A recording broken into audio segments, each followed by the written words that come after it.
देखिए, मैं डीएम के स्टेटमेंट को मैं मानता हूं। डीएम ने जो बात कही कि रिटेलिएशन में वो घटना हुई और उस समय किसके मन में, किसके दिमाग में क्या था, किस वजह से अंधकार छा गया और फिर उस घटना की वजह से घटना हुई है।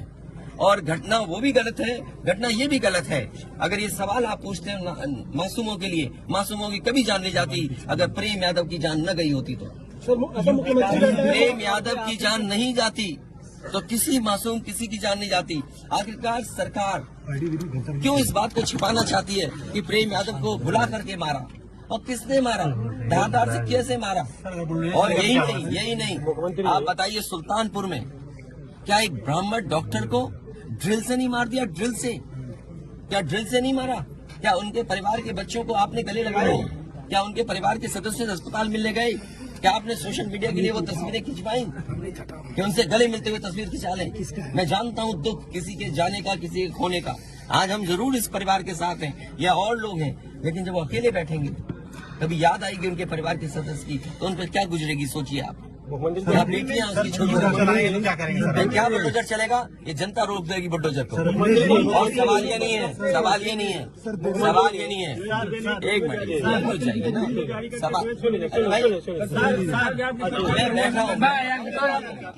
ये जो बुलडोजर चलाने की भाषा है, जो बुलडोजर चलाने की संस्कृति है, ये मत समझिए बुलडोजर में दिमाग नहीं होता है।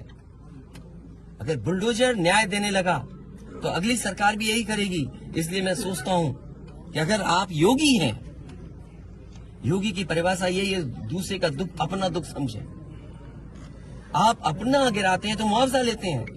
आपकी किसी की हिम्मत हो अगर ये बात की कि उन्होंने अपनी बिल्डिंग गिराई और कितने करोड़ मुआवजा उठाया, अगर आप इसे बुलडोजर चलाना चाहते हो तो उतना ही मुआवजा देना जितना मुआवजा आपने खुद लिया है सरकार से। परिवार से मिलने गए, वहाँ एक भी सदस्य नहीं, इसको क्या मानेंगे? देखिए, मेरी जिम्मेदारी ये है। देखिए, मैं जानता हूँ यार नवीन भाई तो और ये बात आप भी जानते हो। और जब मैं पहुंचा हूँ तो मैंने वो बाइट भी सुनी है, एक चैनल के माध्यम से कुछ खबर आई, हालांकि मैं सिग्नल या उसके नेटवर्क न आने की वजह से मैं नहीं सुन पाया। जो बात मुझे समझ में आई कि वो परिवार नहीं मिलना चाहता, ये उसकी भावना है और उसको उसकी बेटे की भावना नहीं हो सकता हो। कुछ ऐसे नेता हैं जो उसको समझा रहे होंगे कि तुम मत मिलना, तुम उनको नीचा दिखा दो, अपमानित कर दो। सवाल ये नहीं, हम किसी के भी दुख में शामिल होने आए हैं। इसीलिए मैंने कहा, आपने जब बुलडोजर से किसी की माँ और बेटी को जला दिया गया और बुलडोजर चल गया, आप उस परिवार के उस बेटे से मिलने नहीं गए। उस बेटे को इस सरकार ने ठंड में नंगा किया था। अरे हम तो कहते हैं उस बेटे से तुम क्यों नहीं गला मिलते हो जाकर, क्यों नहीं मिलते जाके सरकार? मैं आर्थिक सहायता इस परिवार की भी, और अगर वो परिवार कहेगा तो मैं उस परिवार की भी मदद करूंगा।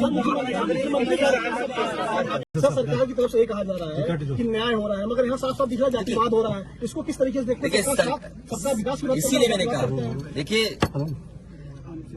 योगी की सबसे बड़ी परिभाषा यही है, जो दूसरे का दुख अपना दुख समझे। मुख्यमंत्री जी को किसी के साथ भेदभाव नहीं करना चाहिए अगर वो मुख्यमंत्री उत्तर प्रदेश के हैं, और किसी भी घटना से राजनीतिक लाभ नहीं लेना चाहिए।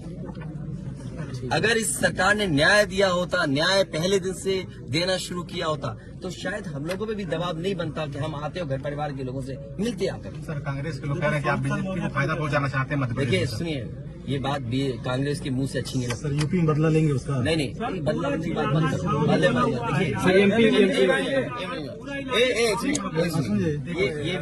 ये विषय इसलिए मैं नहीं उठाना चाहता हूँ कि ये हमारे लिए देवरिया कांड बड़ा विषय है।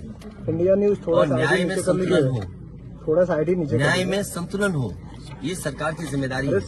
देवरिया कांड मैंने पहले से कहा, ये समाज के लिए और मनोविज्ञान के लिए ये बड़ी चीज है कि आप समझें कि अगर एक परिवार के साथ घटना होती है तो दूसरे परिवार का मनोविज्ञान क्या होता होगा। और ये डीएम ने खुद कहा कि ये रिटेलिएशन में घटना हुई है, और फिर शासन प्रशासन के लिए और न्याय के लिए ये बड़ी जिम्मेदारी है। भाई, शासन प्रशासन और न्यायालय के लिए क्या मामूली बात है? आज तक पता नहीं है कि घटना कैसे हुई। पहली, प्रेम यादव को किसने बुलाया, प्रेम यादव वहां कैसे पहुंच गए मोटरसाइकिल से, उन्होंने कभी जमीन ली, उनका भाई बेच रहा है। अब परिवार की बातें क्या मैं बोलूंगा जो मैं जानता हूँ, या आप जो जानते हैं, जो आप जानते हैं कि भाई परिवार जो था अगर जमीन बेच रहा है, एक भाई ने बेच दी जमीन, इन बातों को मैं कहूँ कि वो परिवार अपने भाइयों के साथ कैसा व्यवहार करता था, ये बातें मैं कहूँगा क्या?